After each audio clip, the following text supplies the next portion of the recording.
이에 여호수아가 아침 일찍에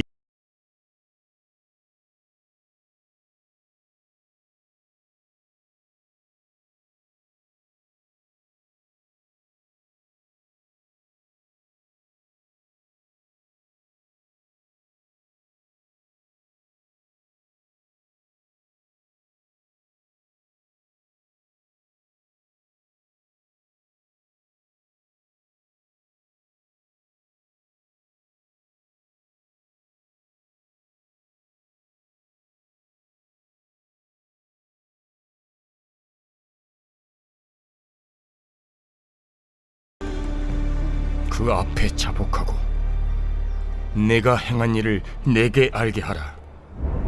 그 일을 내게 숨기지 말라 하니 아간이 여호수아에게 대답하여 이르되 참으로 나는 이스라엘의 하나님 여호와께 범죄하여 이러이러하게 행하였나이다.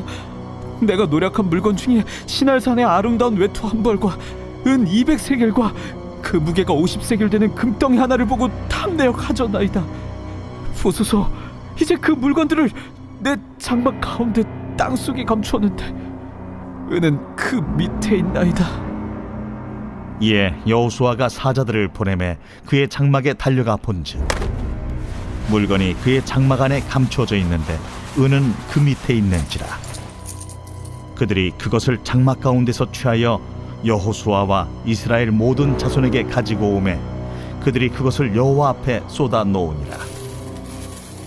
여호수아가 이스라엘 모든 사람과 더불어 세라의 아들 아간을 잡고 그 은과 그 외투와 그 금덩이와 그의 아들들과 그의 딸들과 그의 소들과 그의 나귀들과 그의 양들과 그의 장막과 그에게 속한 모든 것을 이끌고 아골 골짜기로 가서 여호수아가 이르되 내가 어찌하여 우리를 괴롭게 하였느냐. 여호와께서 오늘 너를 괴롭게 하시리라 하니 온 이스라엘이 그를 돌로 치고 물건들도 돌로 치고 불사르고 그 위에 돌무더기를 크게 쌓았더니 오늘까지 있더라. 여호와께서 그의 맹렬한 진노를 그치시니 그러므로 그곳 이름을 오늘까지 아골 골짜기라 부르더라. 오늘 말씀은 탐심이 가져온 불순종의 비극이라는 제목으로 말씀을 전하겠습니다. 오늘에는 이제 제비뽑기가 있고 그 제비뽑기를 통해서 이 아이성의 패배 원인이 어디에 있는지를 뽑혀지는 그런 장면입니다. 물론 처음부터 이 아간이라고 하는 사람이 내가 잘못했습니다 이러고 나오는 게 아니었고 과연 누구였느냐라고 할 때 다 그냥 가만히 있는 것이죠. 그런 상황에서 제비를 뽑게 되었는데 유다 지파가 되었고 그리고 최종적으로는 아간이라고 하는 사람이 이렇게 했다고 밝혀졌습니다. 그리고 나서 이제 그 아간의 행한 죄가 무엇이냐라고 할 때 오늘 아간은 탐심 때문에 아름다운 외투와 금덩이와 은덩이를 이렇게 숨겼습니다. 이렇게 이야기를 하고 있는 내용이죠. 물론 그가 성경에서는 회개했다는 이야기는 없고요. 그가 범죄 사실을 그대로 드러내기만 했던 그런 내용을 알려집니다. 그리고 성경에서는 이제 하나님께서 그를 아골골짜기로 끌고 가서 그를 돌로 쳐서 죽이도록 해서 그뿐만 아니라 그의 집안과 그의 모든 그 동물들까지 다 그렇게 하도록 했던 내용입니다. 그러면 오늘의 시각에서는 조금 보기가 어려운 그런 상황입니다만 이 본문을 통해서는 이해하게 될 것이 계속해서 제가 하나님께서 이 여리고성에 대해서 전쟁을 할 때 헤렘이라는 말을 이야기를 했습니다. 이 헤렘이라고 하는 것은 진멸하다 이런 뜻이기도 하고요. 또 이것을 성경에서는 여호와께서 받으셨다. 즉 그들의 죄악이 심함으로 하나님께서 진멸함으로 그들을 다 수용하셨다. 이런 의미입니다. 즉 우리로 이야기하면 이렇게 이야기를 하죠. 죄값을 받았다. 우리는 이렇게 이야기하는데 그 죄값에 대한 것은 심판밖에 없거든요. 그러니까 하나님께서 이 헤렘을 통해서 이 죄값을 그대로 다 받으셨다. 이런 의미로 이야기를 하고 있는 겁니다. 그런데 오늘 그 헤렘 전쟁을 실행하지 않는 사람이 아간이었죠. 그래서 오히려 그 헤렘을 누가 갚아야 되느냐? 오늘 아간과 그의 집안이 이 헤렘에 대한 모든 것을 갚는다. 이런 이야기가 오늘 본문에 나온 것입니다. 그러면서 이 아간이 어찌하여 이렇게 했느냐라고 할 때 탐심으로 인해서 이랬습니다 라고 이야기를 하는 겁니다. 그럼 탐심이 하나님은 죄라고 말씀하는 것이거든요. 그러면 왜 탐심이 죄냐라고 할 때 사실은 거슬러 올라갈 것은 십계명입니다. 십계명에는 내 이웃의 것을 탐내지 말라 이렇게 되어져 있어서 이 탐냄 자체가 죄라는 사실을 분명하게 이야기를 합니다. 그리고 이스라엘 백성들이 시내산에서 탐심이 얼마나 큰 죄인지, 그리고 이들은 이제 출애굽 1세대가 아니라 광야 세대이기 때문에 이들은 신명기의 말씀을 통해서 이미 다 들었던 내용들입니다. 그래서 언약 갱신을 통해서 그들이 탐심이 얼마나 큰 죄인가에 대해서 들었는데도 불구하고 이 탐심이 작용했다라는 겁니다. 그러면 탐심이 왜 죄냐라고 이야기할 때 오늘 본문의 상황에서는 일반적인 경우에도 탐심이 죄가 됩니다만 오늘 본문과 상황에서 보면 하나님께서 진멸하라. 그러면 하나님 말씀이 우선이어야 됩니다. 그런데 이 사람에게는 뭐냐면 탐심이 작용하니까 자기가 결정권자가 되는 겁니다. 자기 임의대로 한 겁니다. 이게 죄라고 하는 것을 말씀하는 겁니다. 오늘날 우리 한국 사회가 또는 교회가 많이 부족한 부분들이 있습니다. 물론 죄라고 하는 부분은 아니고 자기의 어떤 해야 될 일들의 규정에 대한 겁니다. 내가 어디까지 할 수 있느냐라고 할 때 권한의 문제인데요. 우리가 보통 텔레비전에서 보면 어떤 사람에게 직권남용죄다 뭐 이런 이야기를 많이 하잖아요. 그래서 자기가 해야 될 일의 권한은 여기까지라는 겁니다. 그런데 그 권한을 넘어가면 직권남용이 되는 겁니다. 바로 그것처럼 성경에서는 그와 비슷한 이야기인데 그가 해야 될 일이 뭐냐면 하나님의 말씀을 따라서 헤렘 곧 진멸하는 겁니다. 그런데 그렇게 하지 않고 그걸 뛰어넘어서 자기가 결정하는 겁니다. 직권남용에 해당되죠. 근데 이 직권남용이 어떻게 되느냐? 하나님의 일을 자기가 결정해버린 겁니다. 그러니까 그가 결국은 이 탐심이 어떤 문제가 되느냐? 하나님 말씀보다도 자기가 먼저고 탐심이 먼저고 이렇게 작용해버린 그런 것을 죄라고 이야기를 하고 있는 겁니다. 오늘 우리가 신앙생활 할 때도 마찬가지입니다. 우리의 가장 기준이 무엇이냐라고 이야기할 때는 하나님의 말씀입니다. 이스라엘 백성들에게도 마찬가지였거든요. 너희의 판단, 너희의 감정이 먼저냐, 하나님 말씀이 먼저냐, 하나님 말씀이 먼저라는 거예요. 이것이 기준이라고 하는 것입니다. 그런데 이스라엘 백성들뿐만 아니라 오늘날 한국 교회에도 무너지고 있고 문제가 뭐냐면 하나님의 말씀이 기준이 아닙니다. 내 감정입니다. 그리고 내 느낌입니다. 내 생각입니다. 이러다 보니까 한국 교회가 엉망이 되어져 가고 있고 신자들도 엉망이 되어져 가고 있고 목회자도 마찬가지라는 겁니다. 우리가 일반적으로 그런 이야기를 하곤 합니다. 회의를 하거나 뭘 하다 보면 성경 말씀에 이렇습니다. 그러면 멈춰야 됩니다. 그런데 우리는 멈추지 않고 그냥 성경은 나중에 읽고 성경이 중요한 게 아니라 지금 문제가 해결이야 라고만 이렇게 판단을 하거든요. 그러다 보니까 우리 안에 뭐가 더 먼저냐, 과연 하나님의 말씀에 대한 존중 그리고 하나님의 말씀에 대한 기준을 세우고 있느냐라고 볼 때 그렇지 않다라는 겁니다. 우리가 이런 이야기를 할 수 있습니다. 실제적인 우리의 삶의 현장은 유대 사회와 또 다르고 이 정복전쟁이 있을 때 여호수아와는 다릅니다. 그렇기 때문에 우리가 할 수 없는 것들이 있죠. 오늘날 그 민주사회에서는 그렇습니다. 예를 들면 구약에서는 하나님께서 돌로 쳐 죽이라고 하는 여러 가지 명령들이 있습니다. 그런데 그 명령들을 오늘 우리는 실행할 수는 없습니다. 실행해서도 안 되는 것이고요. 그러나 그걸 통해서 우리가 뭘 보느냐? 이제는 우리가 세상 속에서 살아갑니다. 그러면 세상 속에 살아갈 때 우리의 기준은 어디에다 두고 살아가느냐? 남들이 그러니까 다 괜찮아 라고 하고 살아가느냐? 아니면 하나님의 말씀인데 내가 그렇게 못 따라가서 날마다 바르게 하나님의 말씀을 쫓아 살아가려고 하느냐? 이것이 우리에게 끊임없이 노력해야 되는 그런 문제라고 이야기를 하는 겁니다.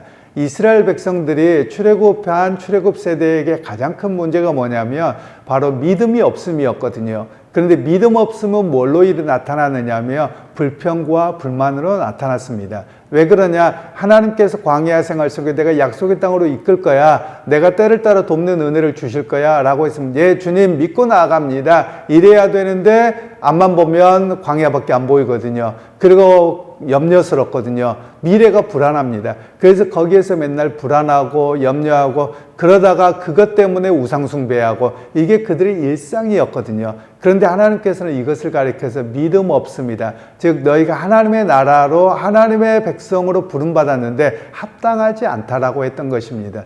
우리의 일상도 마찬가지입니다. 불안하고 두려워할 수 있습니다. 불평이 생길 때도 있습니다. 그러면 그것이 작용하면 안 됩니다. 주님, 나의 믿음 없음을, 나의 연약함을 도와주셔서 내가 주의 역사를 바라보게 하옵소서. 이렇게 기도하고 나를 이렇게 훈련을 해야 되는 것이거든요. 바로 그것이 믿음의 사람이 해야 될 모습입니다.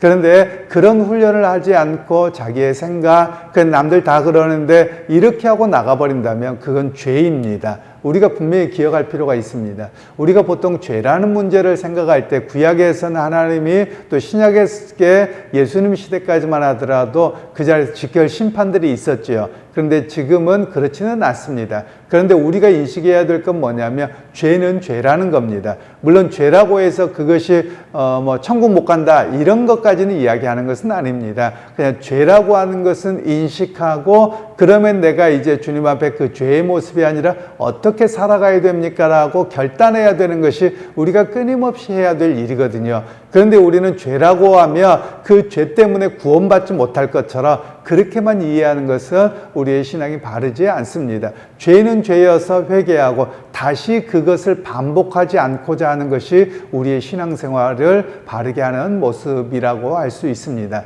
오늘 이 아간에 대해서 하나님께서 일벌백계를 한 이유가 뭐냐면 지표로 삼는 겁니다. 즉 너희가 하나님께서 말씀하신 대로 순종하지 아니하며 너희가 구원받지 못하고 오히려 너희가 그것에 대한 죄값을 치루어야 돼 라고 말씀하시는 거예요. 그런데 오히려 우리에게는 어떻습니까? 죄값을 치르려고 하지 않습니다. 우리가 구원론에 대해서 이야기할 때도 잘 이해할 필요가 있습니다. 예전에 그런 기독교에 대한 우리 개신교에 대한 구원관 또는 회개에 대한 그 영화가 나왔습니다. 그게 밀양이라고 하는 영화였었는데요. 거기에 보면 이렇게 주인공의 그 남편이 갑자기 돌아가시게 돼서 밀양이라고 하는 곳에 가서 아이를 데리고 살아갑니다.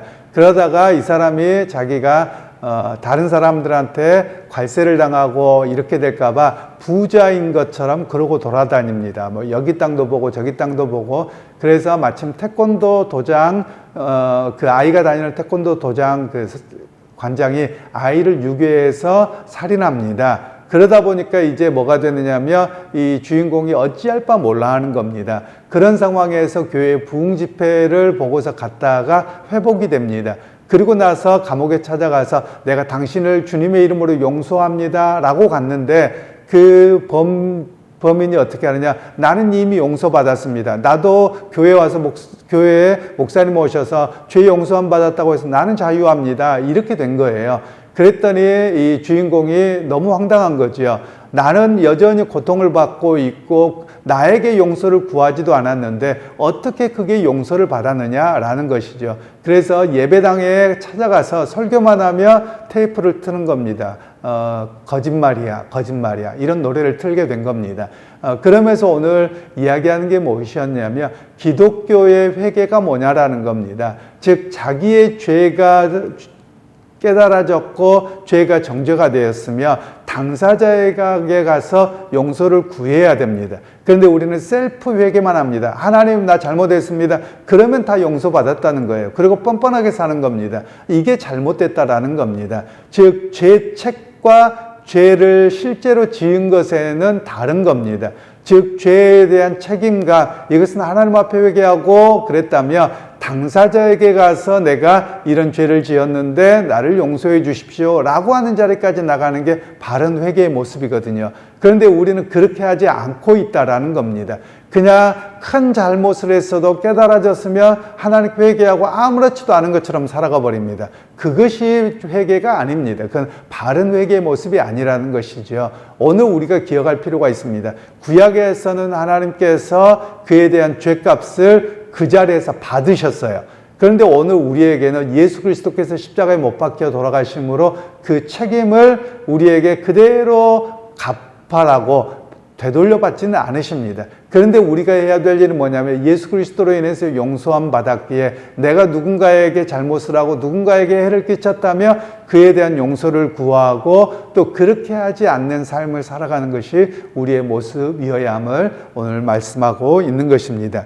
결국 탐심은 불순종입니다. 그리고 탐심은 죄로 인한 것입니다. 우리가 그걸 기억해야만 합니다. 많은 사람들이 그런 이야기를 하곤 합니다. 우리가 어떤 일들을 하다 보면 뭔가를 가지고 싶고 뭔가를 하려고 하고 있고 그 모습 속에서 저 밑바닥에 있는 그 근본을 아셔야 됩니다. 물론 우리가 뭔가를 갖고 싶고 노력해서 소유하고 싶은 것 그 자체는 인정받을 수 있습니다만 기본 가장 끝 속에서는 뭐가 있느냐? 탐심이 있습니다. 그래서 이것은 하나님에 대한 의지, 하나님에 대한 만족함, 자족함이 부족한 데서부터 오는 겁니다. 인간 모두에게 있는 겁니다. 그렇기 때문에 오늘 우리가 그것을 깨닫고서 하나님 오늘 내 삶 속에서 자족하는 마음을 주시길 원합니다. 그 자족함 속에서 주어진 삶에서 흔들리지 않고 하나님에 대한 의지로 온전히 살아가기 원합니다. 이런 고백이 바로 우리 고백이 되어야 함을 말씀하고 계시는 겁니다.